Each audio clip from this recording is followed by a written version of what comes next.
Hi, I'm Suzanne Ford.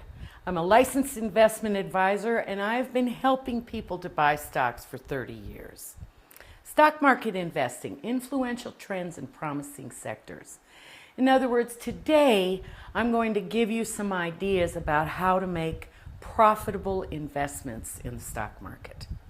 I believe this is an opportune moment in history for you to buy stocks.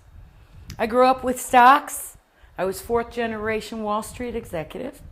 My great-grandfather, Leonore Fresnel Lurie, managed the pension fund for the railroad workers of America, the largest pool of capital in the U.S., $600 million in 1925.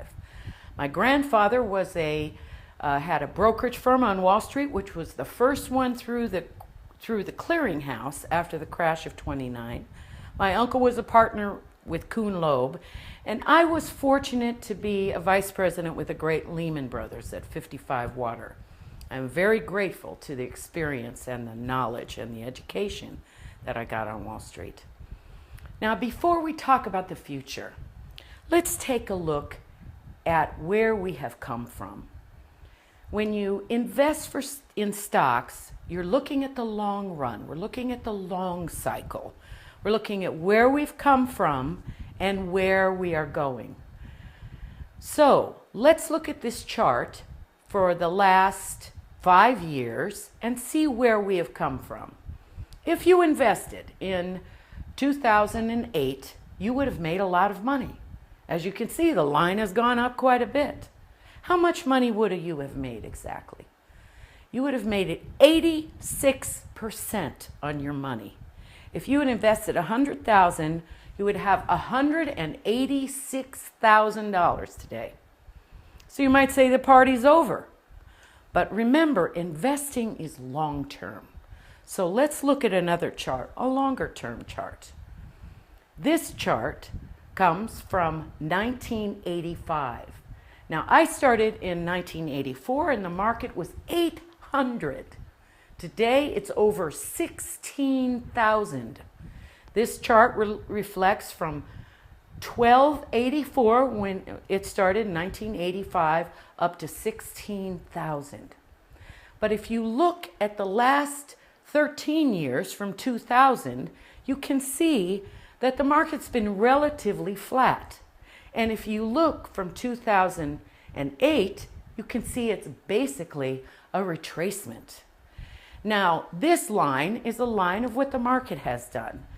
But one of the principles to investing is that the market reflects the economy. So we might have some catching up to do.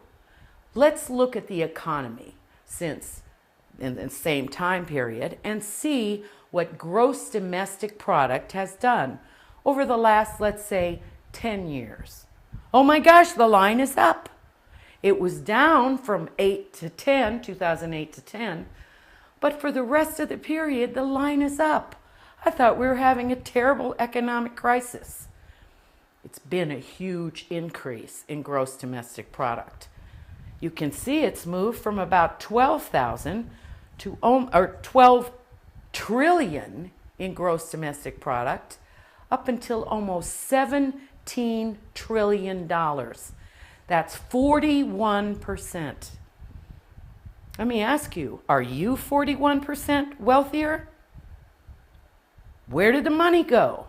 What's happened to the average U.S. family? Well, the average U.S. family actually lost money. In 2006, the average household income was $54,892. 2012, $51,000, 17%. Actually, the average U.S. household lost money, down 7.6%. So where did the money go? U.S. business. And I'm here to tell you, you can participate in the growth of U.S. business, participate in building wealth in your own portfolio over the next 20 years. Don't miss another opportunity. Investing in stocks is scary because of a lack of familiarity.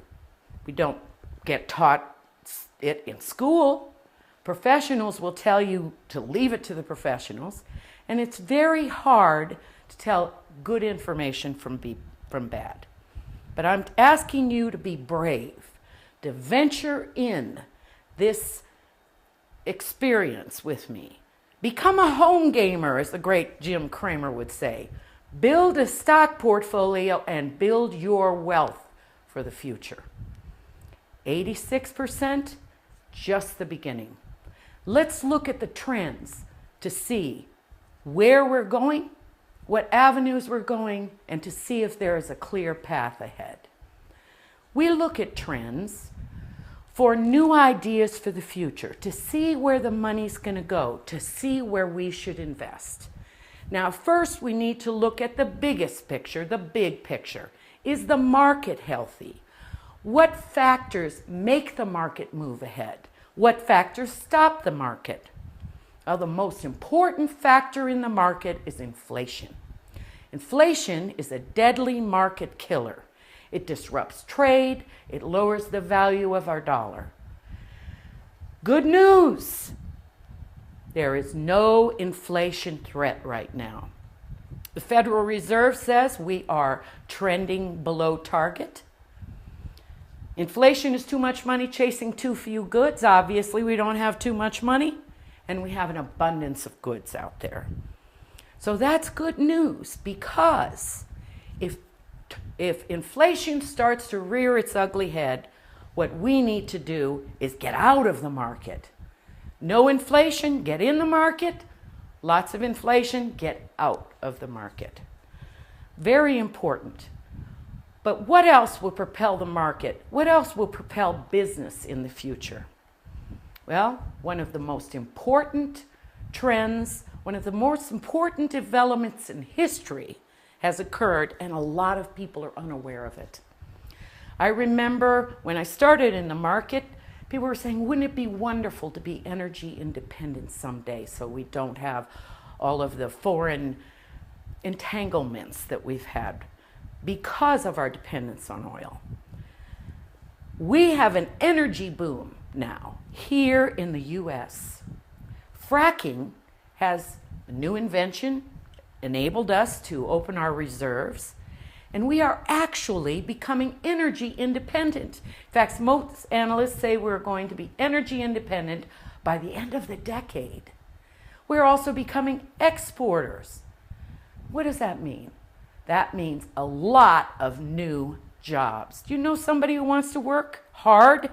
They may have to relocate, but there is an abundance of high-paying jobs in our country right now. What it also means is lower gas prices, which means we have more money to spend on other things that support other industries.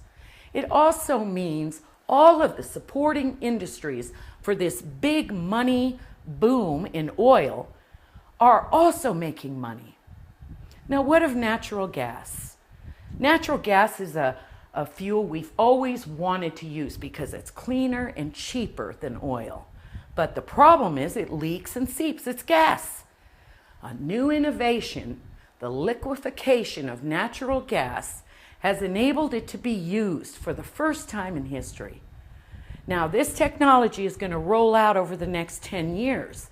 But once it gets here, we will have an abundance of energy unimaginable in the past. And we're becoming exporters of energy. That's big because now we're talking about our trading partners. Who are we going to sell this energy to?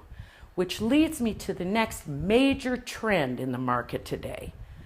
Tune in to part 2 to hear about that.